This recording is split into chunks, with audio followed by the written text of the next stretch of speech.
Hey, a big g'day. Welcome to my mini teach for today. A short power pack of truth in less than 10 minutes. What are we diving into today? Well, this is a fun topic. I've called it How to Lose All Your Followers at Once. Let's look at the example of Jesus, shall we? In John chapter 6. I don't know if I'll read all of this, but of course, this is the account where Jesus is actually speaking to his disciples. And by that, I mean more than the 12. I mean that the people that were following him at the time, that they needed to eat his flesh and drink his blood. Highly offensive statement to make to Jews. And most of his followers actually were like, oh, this saying is too hard. How can we even understand it? And then they turn away. Many of them ceased following him after that. And at the end of it, he turns to the 12 and he said, well, are you guys going as well? Do you also want to go away? And Simon Peter's like, well, where else are we going to go, Lord? You alone have the words of eternal life. So let's dive into this. I think this is really I don't want to say funny in a flippant way. I just find it amusing and encouraging that Jesus has a message to give. It is an important life-giving message, and we now know in the church that when we come into fellowship, we do partake of the body and blood of Christ each time we meet, or at least we should be doing so. So we understand this now, but back then this was a really hard saying. Eat my flesh, drink my blood. All right, let's read some of this. And Jesus is let's pick it up in verse 43. Jesus therefore answered and said to them, do not murmur among yourselves. No one can come to me unless the Father who sent me draws him, and I will raise him up at the last day. It is written in the prophets, and they shall all be taught by God. Therefore everyone who has heard and learned from the Father comes to me. So he's saying, look, I'm the only way to the Father. Not that anyone has seen the Father except he who is from God. He has seen the Father. He's talking of himself. Most assuredly, I say to you, he who believes in me has everlasting life. I am the bread of life. Your fathers ate the manna in the wilderness and are dead. This is the bread which comes down from heaven, that one may eat of it and not die.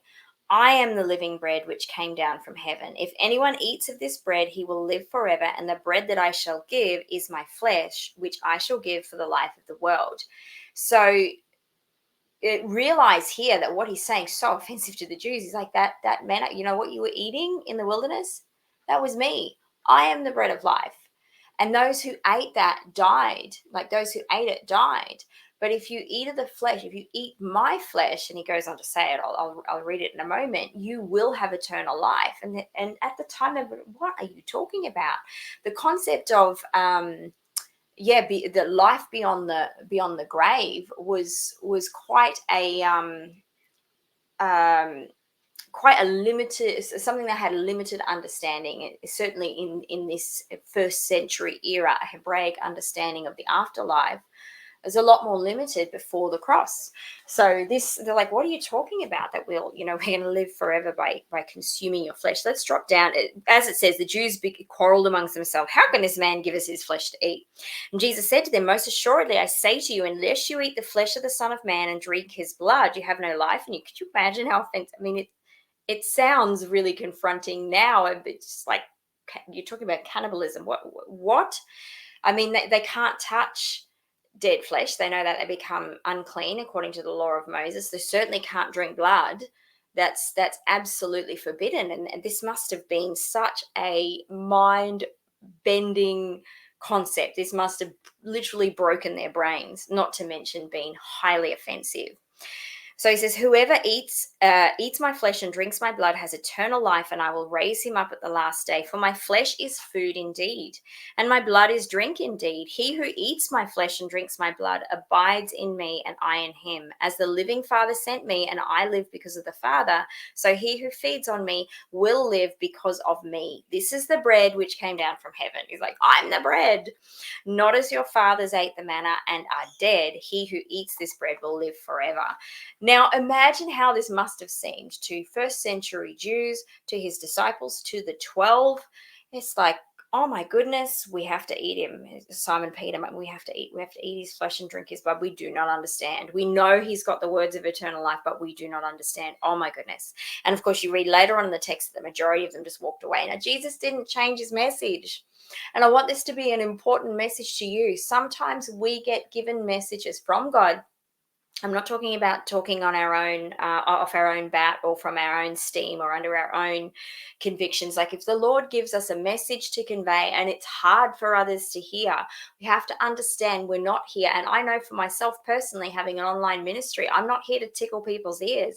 I'm not here to tell you what you want to hear. I'm here to tell you what God's given me to speak to you. And this can often mean that you'll lose all your followers in a day. Yeah, it can happen. So what? So what? The end of the day, Jesus had 12, and one of them is a devil. That's later mentioned in this passage, verse 70. Jesus, like, okay, well, what about the rest of you? And I chose you 12, and one of you is the devil. And with those 12, the 11, and then later, I believe the Apostle Paul was the Lord's chosen 12th apostle. Later, these men turned the world upside down. I mean, they changed the whole known world, and all of the West, and so much of our society is founded upon, and many Eastern places like in Eastern Europe, etc., are founded upon, our democracies are founded upon Christian principles. Why? Because these men turned the world upside down. But before then, they had a whole period of not understanding, of like, this doesn't make any sense. What do we do? Can you imagine what it would have been like that whole time? Conversation among the disciples: we're going to have to eat him. We're going to have to eat him. We don't get this. This goes against everything we've ever been taught. Oh my goodness. Can you imagine what they must have been thinking? And then they get to the Lord's Supper. They get to the upper room, and he takes out the bread and the wine, and he says, "This is my body given for you, and this is my blood." Can you imagine the relief they must have felt? Oh my goodness, he was talking about bread. He was talking about bread. He was talking about wine. Imagine the relief that they must have felt at that point. Oh my goodness, it's symbolic of this.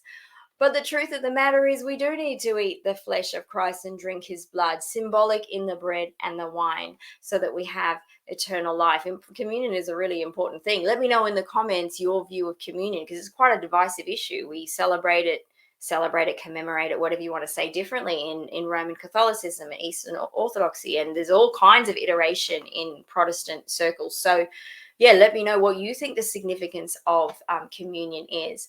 I do personally hold it very highly significant, and I lament over the fact that it's not often, it's often sometimes only commemorated or celebrated once a month in a lot of evangelical and Pentecostal churches. I'm glad my church doesn't do that. We do it every week. I believe it's being disobedient. Jesus said, "As often as you meet, do this in remembrance of me," when he instituted the Lord's Supper. But the point of what I'm making here is that sometimes we get messages from the Lord, and we may not understand. We don't have to understand. We do not have to have all the answers. We do not need to know why God is speaking this. We just need to be obedient and be prepared for the fact that, what you say is divisive. What you say is going to lose you a following. But remember that what you do is for an audience of one. Remind yourself that you work for God. You do not work for man. You do not say things for the purposes of tickling others' ears, or for the purposes of drawing in followers, or whatever it is, especially if you're called on social media. We don't say things that we know necessarily are going to keep us our following. We are obedient to what the Lord gives us, and we do not need to understand. We just need to trust and be obedient, because at the end of the day, his are the only words that give eternal life. Do you agree? Let me know in the comments. Bless you. Please share this, and I will see you next week for my mini teachers. All right. Toodaloo from down under. Bye.